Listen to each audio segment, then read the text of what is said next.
Sinimulan na nitong Lunes, April 29, ang provincial launching ng bakuna kontra polio na ginanap sa City Hall ng Santo Tomas, Batangas.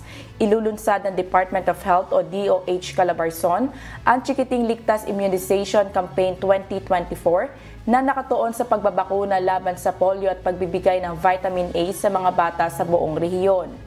Ayon kay Assistant Regional Director CHD Calabarzon Leda Hernandez, bibigyang pansin sa kampanyang pagbabakuna sa mga bata na may edad 6 weeks hanggang 59 months laban sa polio. Nasabi ko I think it's about 12,000 kanina na target natin.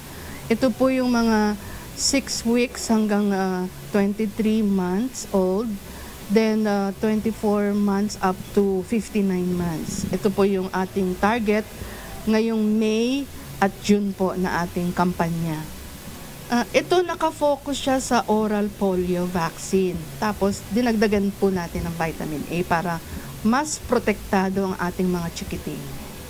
Nais ng DOH na mapataas ang coverage ng routine immunization at matiyak ang kalusugan at kaligtasan ng mga bata na nanganganib na mahawa sa mga vaccine preventable diseases o VPD.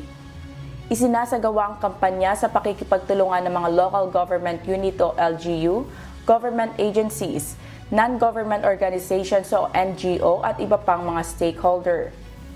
Ayon sa DOH, magsisimula ang bakuna kontra polio sa ika-2 ng Mayo at magtatapos ito sa buwan ng Hunyo. Panawagan ngayon ng Kagawaran ng Kalusugan, samantalahin ng mga magulang na mapabakunahan ng kanilang mga anak upang makaiwas sa sakit na polio. Lineth Bahe, humahataw sa balita ngayon.